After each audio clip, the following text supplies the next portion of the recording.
So here's a fun fact. I originally wrote this script as a long, comprehensive explanation for why the Dawn Trail expansion as a whole, not just Simba's dream to become Hokage, was bad from the perspective of someone who has been playing since 1.0's launch. But honestly, not only are there a ton of essays that already cover similar points, I feel that Dawn Trail being bad is not just because Dawn Trail by itself is bad, but because it is the latest in a series of expansions that do not address the rot present in the game's many systems. Rather than kicking the dying gasps out of the Dawn Trail horse directly, allow me to instead pick at the degrading bones underneath.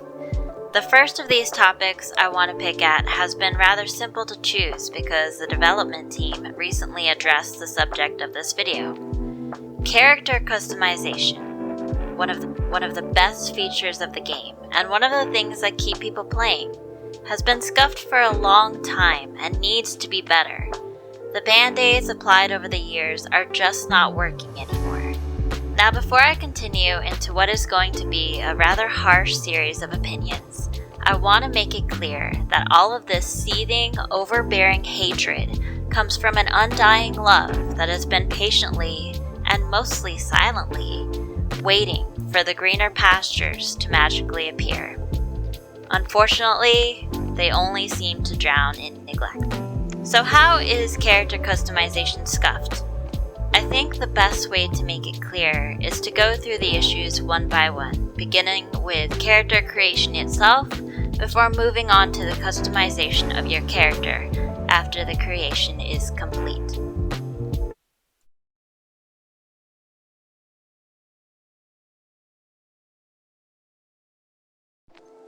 This is probably the largest issue compared to the rest, so let me quickly go through nitpicks before sliding into the bigger issues that affect all of character creation. First on the list is the name day and what god your character worships that carried over from 1.0. This is mainly first because there is no solution I can think of that would not likely cause more problems by trying to change it. It's a small flavor thing, but your character's birthday has no effect in game, nor is it ever referenced, and the same can be said for what god they worship. Beyond the fact that this list is never updated and you have no choice but to choose something, I do not have a good solution to this problem, so we can move on from this. But it is there, and there could be something done here, especially if it's going to be mandatory for creating my character. Why can I only have limbo rings as an aura when apparently those are just a damn fashion accessory and not something they are explicitly born with? Even if it were, why can't other races have limbo rings? They don't all need to glow if you randomly decided that's what's going to be a lizard thing, but limbo rings in general do exist and would only help with the character creation process. Please separate and expand the facial tattoos from freckles and makeup, and make them their own section respectively. While I like the ability to have star-colored freckles, I should not have to choose between that or the eyeliner, or tribal markings. Also, as of Dawn Trail, the color and saturation options need to be unlocked. I realize this is especially petty because personally I was fine with the color options we had for the most part, until I was shown just how much more there could be in Dawn Trail. Now I'm just envious of literal NPCs looking more colorful than me, and I demand satisfaction. Still petty, but marginally less petty is the idea that we should have access to two-tone eye colors and not just heterochromia. Give me the power to become the rainbow-eyed warrior I always wanted to be, please.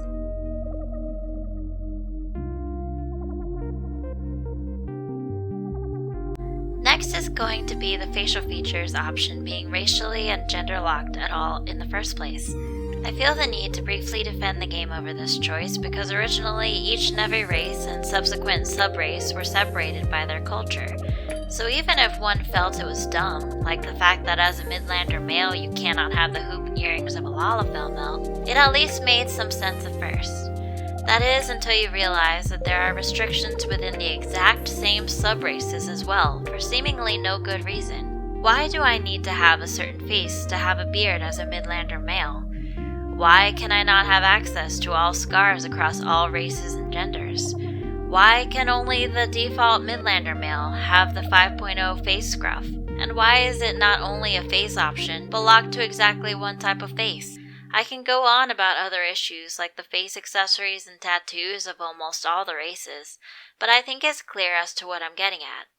In a character creator with a wealth of options and ways to personalize your character's appearance, it's both frustrating and baffling that so much of it is locked behind arbitrary limitations baked into the creation experience in the first place.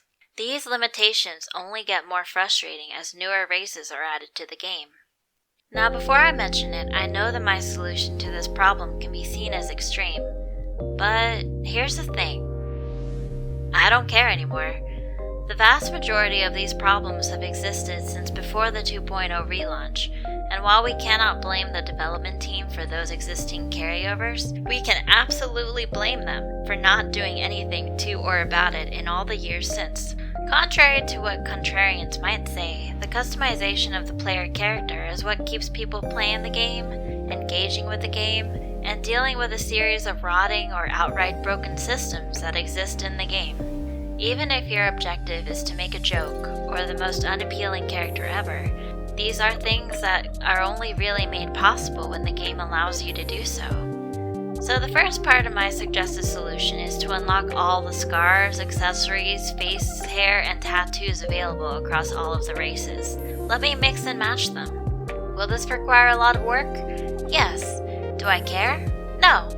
Just this by itself will drive people insane, in a good way, because think of all the new options they can play with.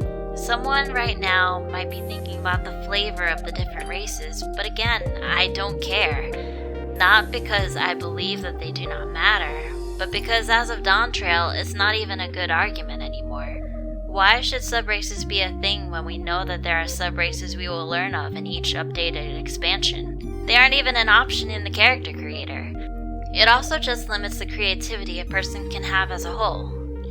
I'm in danger of going into a rant about the Warrior of Light and their origins in relation to the story in general, so rather than opening that can of worms, I will save my sanity and move on. The second part of my solution is to simply add sliders. I'm not saying to get rid of faces as a preset, or to get rid of presets entirely, but many sliders already exist in the game, and to my memory, only one of them fails to function. By now, it is strange that we cannot manually adjust little things like the size and shape of our eyes, ears, nose, etc. when using the presets available. A little tweaking goes a long way, and would do wonders for increasing satisfaction with the character creator. Ideally, if this is done well enough once, it should not need to be updated at all until options are added or another graphical update ends up occurring. I'm sure someone out there screamed in despair because the tattooer's scar, for example, was perfect for their character, but they could not be happy because they could not adjust the direction, size, or intensity of the option they chose. This absolutely also includes the mythical ass slider we have been pining, yearning, and thirsting after for years now. I do not care if it's mostly a thing someone else can hand wave, it's not important. In here, we respect the booty, and in less Mimi terms, booty can be an important part of character creation. If we can accept that a breast slider is both fine and necessary for personalization, then a glorious ass for everyone should be attainable, period.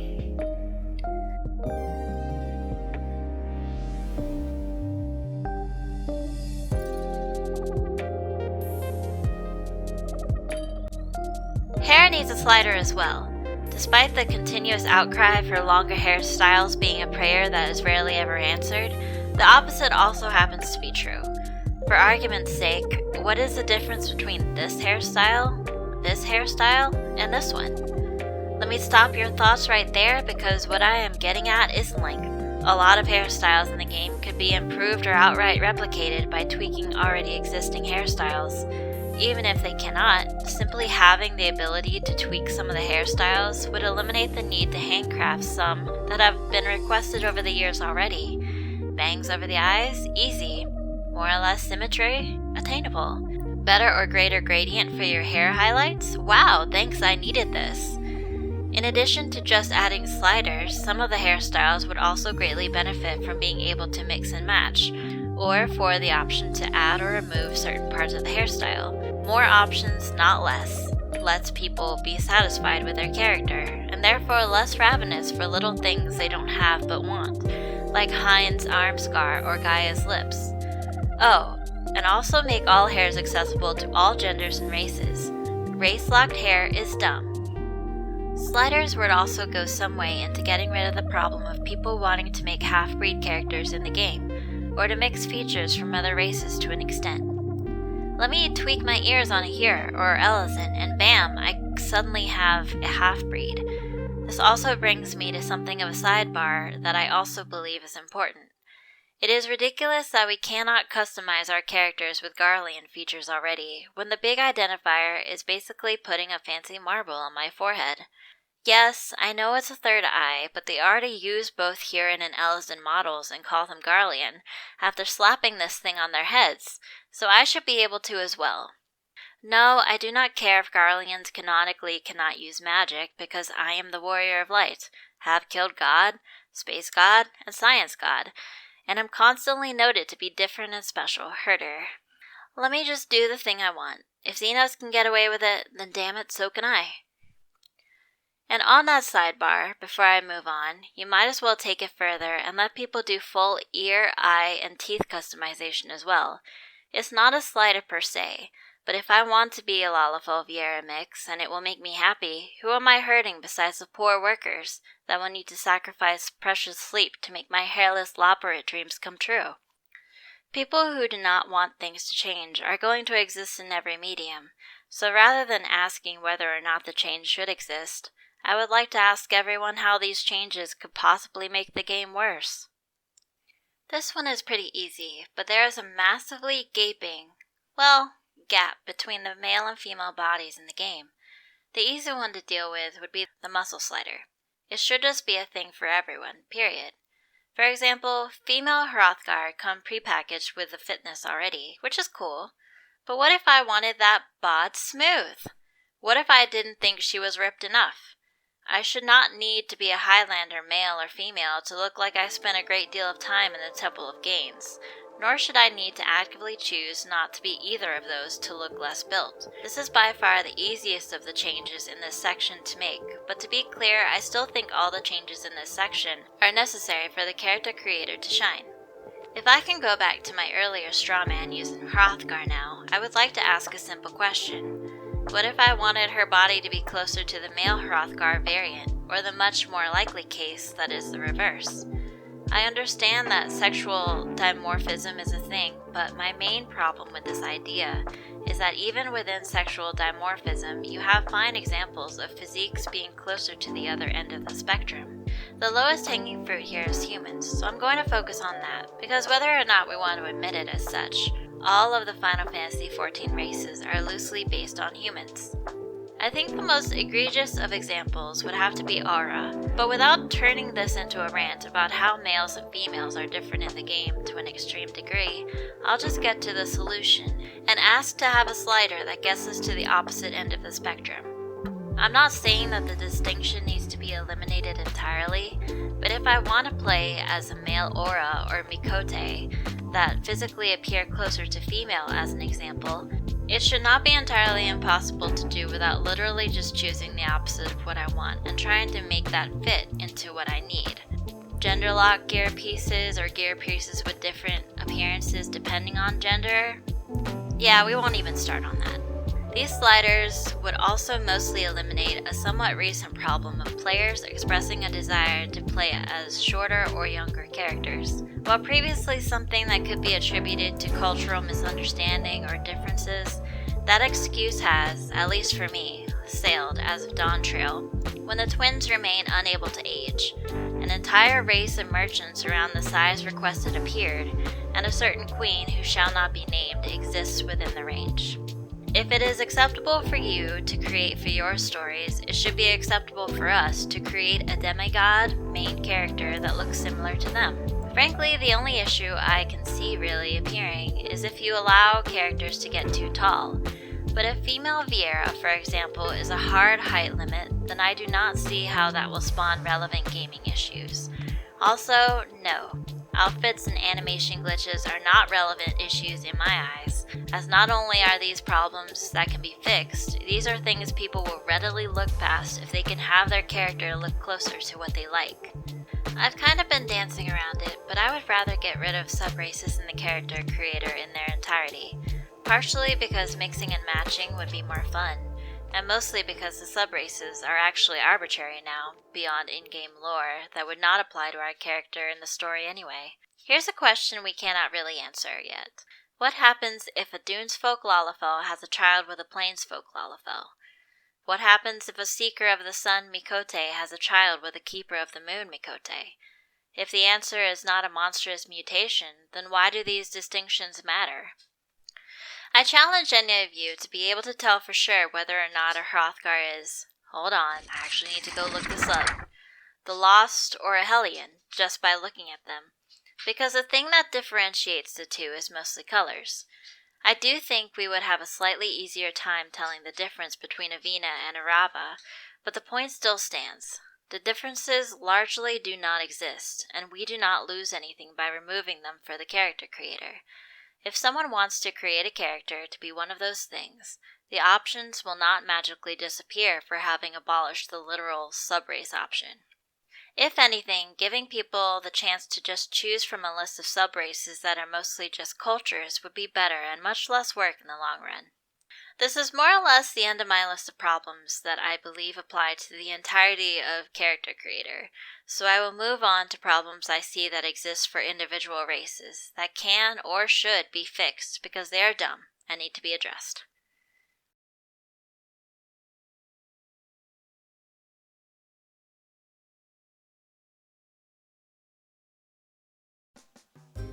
Most of my problems that can be pointed at the resident human race were covered in the universal problems section of the video. Whether or not we like it, the basic boys of the game don't have too much to worry about that can't be fixed with minor tweaking. That said, there is an issue that has plagued the race for years that causes me no end of irritation. Male Highlanders. Who in the world decided that the protein that apparently courses naturally through the veins of these mountain men somehow needed to cannibalize their eyebrows as well? Why is this a thing they cannot have? It's weird. Just let them have it. On that note, also make their faces in general less brow heavy. These particular changes wouldn't be necessary if they implemented the sliders, but I still feel the need to point this out. What is that?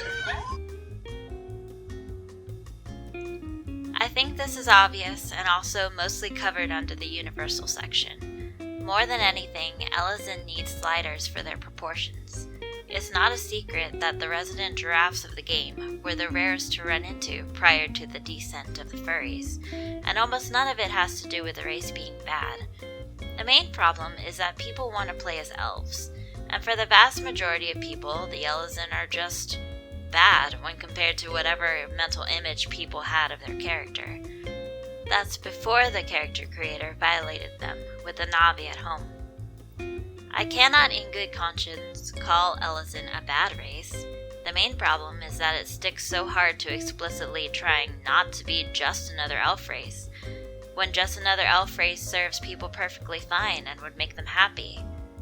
You might want to disagree with me, but I would like to again direct your attention to the twins, Alphino and Alisaie, who even despite the time bubbles should have had their giraffe metamorphosis long, long ago. We are at a point in the game's lifespan where all of the scions, including the Warrior of Light, if you count cinematics, have visibly aged in some way, except for the twins, who inexplicitly just received new outfits. Even beyond that, there are examples in the game itself of other younger Elezen children who have gone through the Neckoning or are showing signs of it. So why are the twins allowed to be glamorous elves forever? Because they like them that way.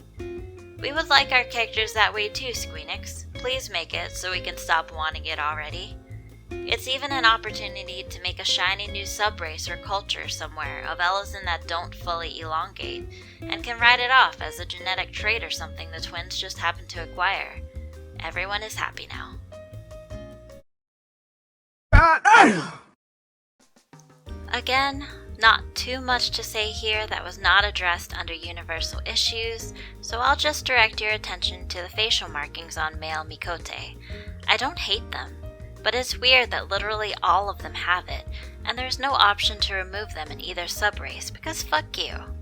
I want to be able to mix and match the Seeker-Keeper eyes, and even better, I would like for it to be like a unique emote, that they can just switch their eyes between the two using a toggle. I would also like to have more slender cat boys and more hunky cat girls, which was only worsened by the Femfrost and the Arcadian showing me what I could have. I also really want to know why all the male Mikote have this weird form of scoliosis, and why they all let their hands rest in what looks like a weird variation of clenched fist syndrome. I understand that canonically there are supposed to be few catmen, but that does not tell me why they all need to be units, especially when there's a specifically matriarchal culture among them. Most of my problems with this race would be something that other people would reasonably love, like how some of the male Rogadin emotes are downright goofy, but in a way that is intentional. Being able to appear more like Gasetsu is a start, but beyond that, I feel like almost everyone who picks this race either got exactly what they wanted or change immediately. I have yet to see an in-between, and do not have problems with them that would not apply to all of the races. Stay based. This is probably where I'm going to lose a lot more people if they have stayed until this point, because I'm gonna say the thing no one really wants to say out loud, because they're too scared or have really weird feelings about it. Make the fucking boob slider actually do something on the female Lalafell, you cowards. I don't care if you think it's wrong for the possibility of the potato people to be sexualized, because they already are by virtue of existing at all. It's bullshit that there is a slider that is effectively disabled because reasons. Personally, I do not think that they need to have something as comical as what some of the modding community has done, but I do think that it's pretty messed up that people cannot customize their booba because they happen to choose a spud person. In my opinion, that makes it even weirder if they are supposed to be this sacred thing that cannot be put in this light, even when they share so much gear with the other females in the game. Like Mikote, I also want to be able to mix and match the subrace eye options, but all of my other problems with this race were covered earlier.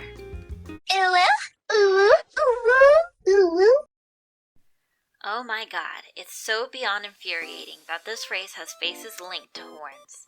It's bad, it's stupid, it's dumb, and it downgrades what otherwise would have easily been the best race to pick in the game. Much more than the cats, this race also needs the dimorphism to be toned down, because the only options are giant, hulking, manly dragon man, fuck yeah, or kawaii e-girl. It hurts even more that this distinction makes less sense the more you look at the Zayla in the steppe, where reasonably there would be more variation than anywhere else. Why am I suddenly supposed to turn on my fantasy suspension of disbelief when it suits laziness? Personally, I also hate most of the male aura faces. I'm not saying it's a problem, just something I wanted to get off my chest. Something that actually is dumb and stupid though is the fact that I can't change the color of their scaly bits. Why though? Why was it decided that only dark blue and vaguely flesh colored were my options? Why? Actually, I don't care. Just let me color my damn scales and have fun. If we can have rainbow owls twerking in a swamp, while their cloud cousins just a body of water away look like comparatively plain bread, then you can let us be exotic lizard people with custom scale colors. To put this into context, Zayla and Rain are geographically for the most part right next to each other, and have the same roots, yet turned out differently. I'm ignoring the Ishgard variants of Zayla because that will start another long rant. But the point is that even right next to each other they can turn out differently, so there is no reason why we cannot have more variations elsewhere that we are able to play. Oh my god! Hats. Just hats and hair, really. In my personal, subjective opinion, Viera are the best looking race added to the game from the perspective of aesthetics and presentation. They did not have a lot to start, but pretty much all of their options are decent. There is hardly an option they have that makes me think it looks bad, aside from what are supposed to be floppy ears that instead look like stiff taxidermy jobs. Instead, my main problem with Viera is what they do not have, and that what they do have isn't accessible anywhere else. Square Enix. It has now been 2 expansions since Shadowbringers. I have been quiet and patient about it, because there was no other option really. But we are basically half a fucking decade into this race existing. How much goddamn time do you need to give rabbits the right to wear all the hats in the fucking game? What could you possibly need to do that's taken you longer than it takes to make a whole ass game to give hats to rabbits? Fuck!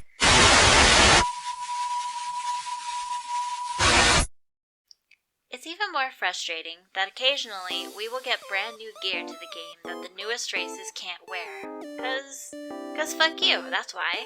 Not even an explanation, just not there. I'm well past being polite about this one. It's such a tiny thing that is part of a long list of the team making promises and proceeding to conveniently forget for the next X amount of years. That is, until someone pops a gasket enough for them to have to do something about it. This is it. This is the blown gasket. Fix it already. This is stupid and unacceptable. I pay money to play this shit. For the most part, it's the same as Viera. Hats and hair, how dare you, blah blah blah, you get it. This is also where I have to stress it is much more subjective, because I basically hate all of the Hrothgar character creator. To me, this is a lazy, unfinished, and frankly insulting mess, haphazardly thrown into the game in such a way that I struggled to interpret it as anything but a middle finger. Despite this, I recognize that people genuinely like this race and what they receive, to which I say, please expect better for yourselves. You deserve better than the bare minimum. There are a flurry of questions that exist for Hrothgar alone that no other race has, which is made even wilder by the fact that they are technically the newest race to exist in the game. Beyond the fact that they somehow messed up copying and pasting Final Fantasy X's Ronzo, which were amazing aesthetically already, why are the face options so strange, if we are not going to call them bad? Why do they have access to so few hairstyles? And much more importantly, why does this race have hairstyles locked to certain faces within the goddamn race? Why do they just feel like a worse, furrier Rogadin a lot of the time? Why does Wuk Lamont get to have angry cat eyes she can toggle but not the rest of her face? I could go on, but honestly, more than any other, I feel like they either need to massively expand what the race can be aesthetically, or nuke it all together and start from scratch. Add in how limited their creation options are, along with the fact that they too also have the hat and hair problem, and it gets downright infuriating. Whew, that took a while, and we aren't even to the problems after you make your character yet. I'll try to keep this section shorter, because honestly the issues kind of bleed into each other here, and if I try to go through each and everything, I'll never finish.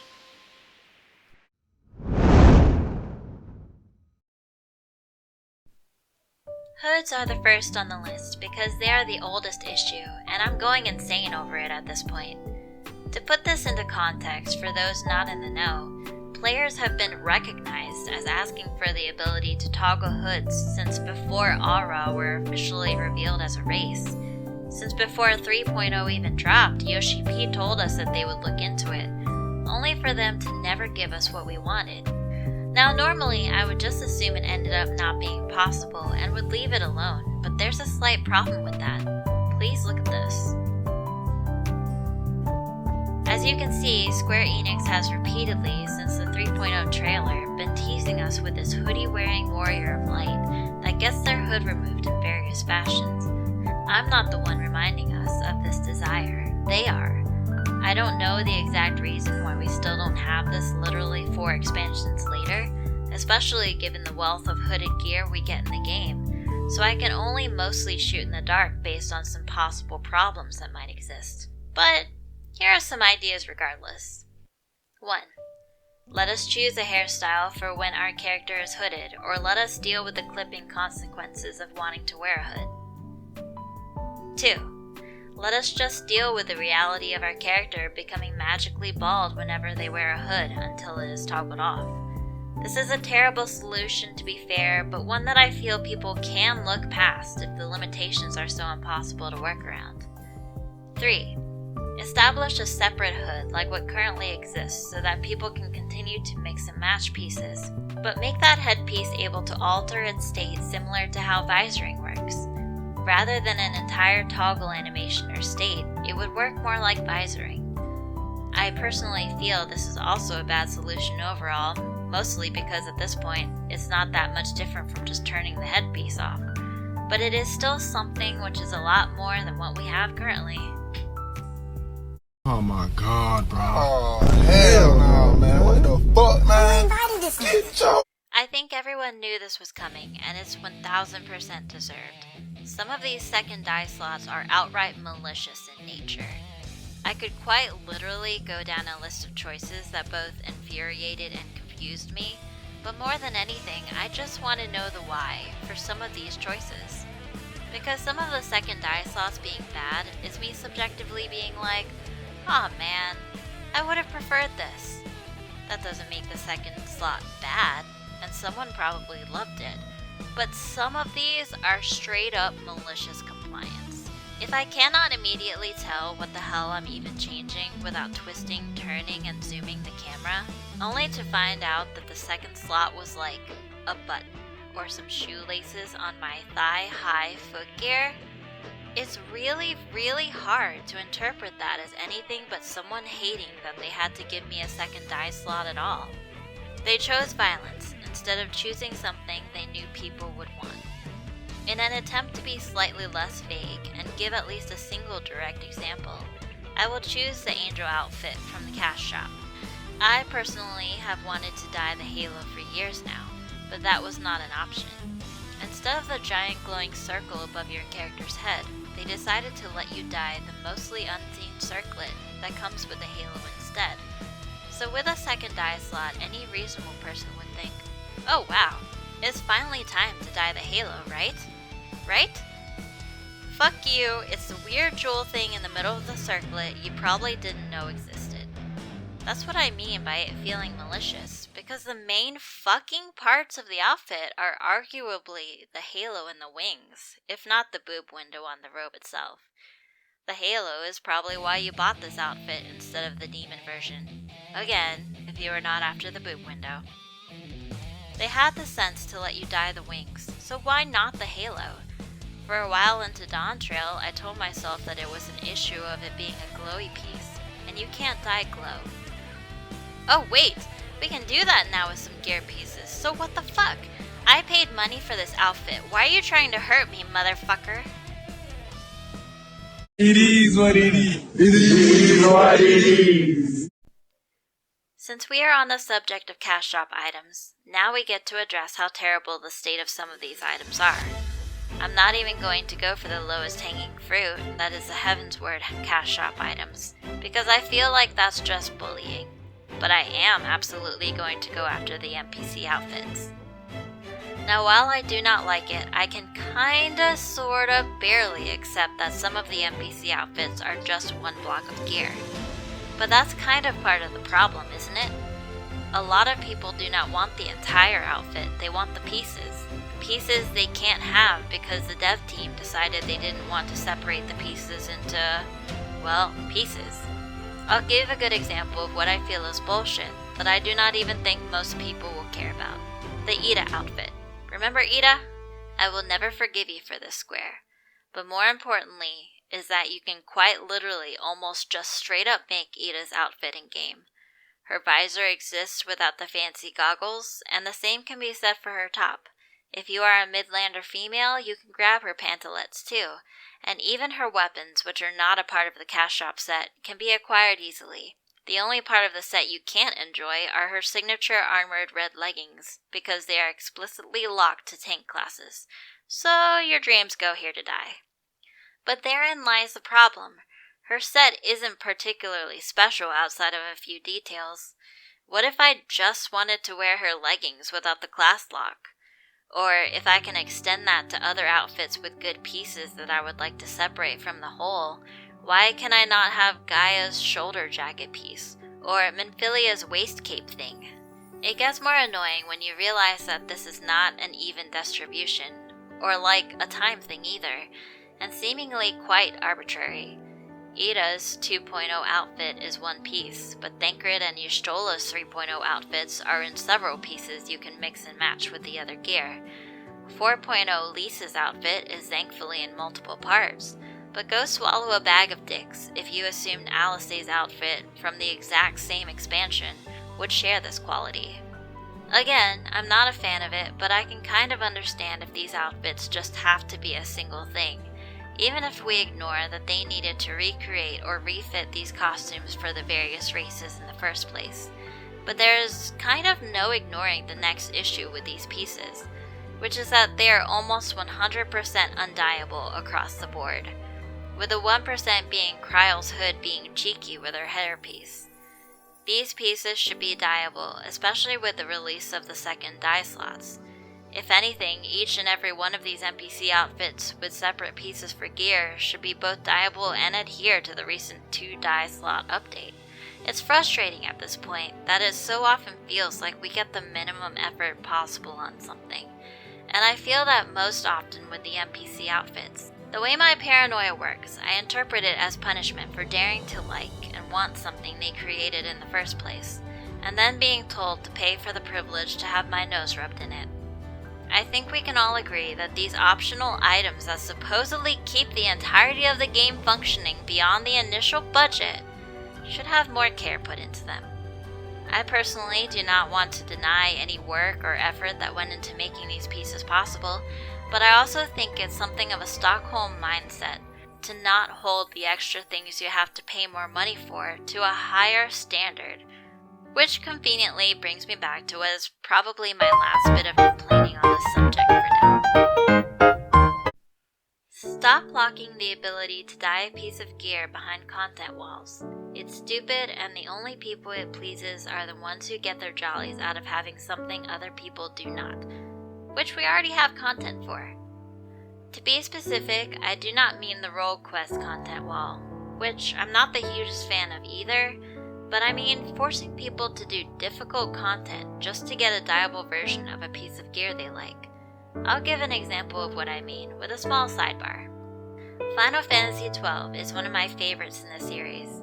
I was really into the story and lore and espers and just ate it right up, but most of all I was in love with the judges and their aesthetic.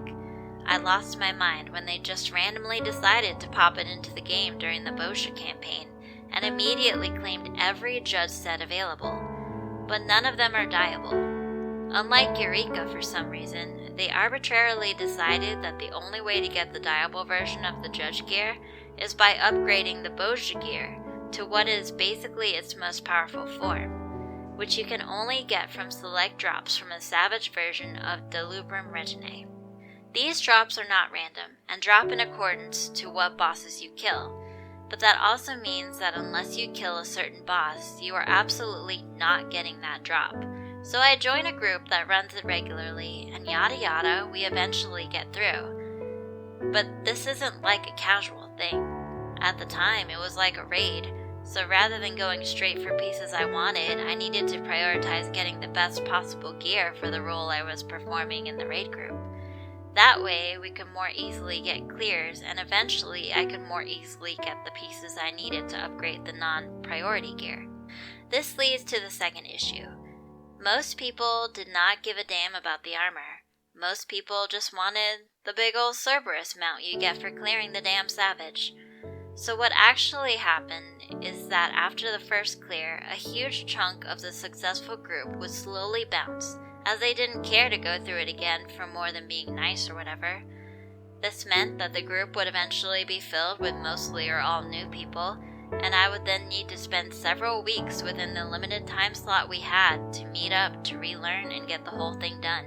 Add in that different callers have different strats and some people are just genuinely bad at the game, and it turned just getting the gear sets I wanted into a stressful hell. The Libram Regine Savage is not hard in the way that I would say regular 8-man Savage rating is, but it is so much more stressful in that imperfection is punished much more harshly. One person can quite literally ruin something for everyone else. Even with access to the resources to get what I want, the stress of having to go through it makes it not worth it. I just want to dye some damn armor. Why is my desire to customize my character further punished because I am not attracted to the idea of smashing my face into difficult mechanics over and over again? I'm locked out of rolling again for the rest of the week on normal as well, and need to wait all the same to get another drop of sweet gear, so why am I also punished for not being able to change the color of my jacket? If I can continue this rant just a little longer, we already had a really good alternative to this system in just giving people cool titles. It might sound hollow, but from someone who used to enjoy actively raiding until brute justice tore it out of me, the titles were shiny enough to chase after and enough of a reward. In my opinion, if we are not going to stop making another slightly better gear set as the big shiny thing for people to chase, or just more mounts, then another solution would be to dye different parts of the same gear. I think in that way it would still have an allure and give people ways to differentiate and show off rewards for their efforts. Not being able to dye gear at all is annoying and makes the content feel less worthy of doing.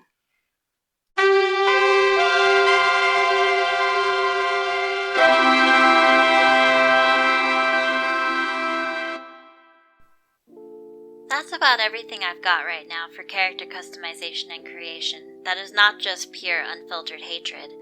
But on the off chance someone from the dev team not only saw this but managed to stomach this entire thing, here are some random suggestions I believe would improve the customization options. 1. Giving every job a unique emote, either one per level cap bracket or once upon a designated level. This would serve not only as a reward for leveling beyond the titles, but also give players more ways to personalize their character. For example, the Black Mage face shroud, or the Reaper enshroud eyes, a cloak toggle, Warrior eye toggle, White Mage or Scholar wing toggles outside of combat, etc. 2. Sell cool fashion accessories or character creation options on the cash shop, such as Reen's Oracle of Light Eyes or Unsundered Eyes, probably dyeable or conforming to character eye color, gear that transforms when criteria are met, like how some mounts change when flying or underwater, or other cosmetics like fashion cosmetics for a vampire, or other jobs and classes not technically in the game. 3. Fashion accessories that allow us to directly alter a part of our character. An example would be doll joints or prosthetics. And that's about all I've got for now. Feel free to throw all the disagreements and mean words in the comments. I will read them with fear in my soul and hate in my heart. Thank you for watching.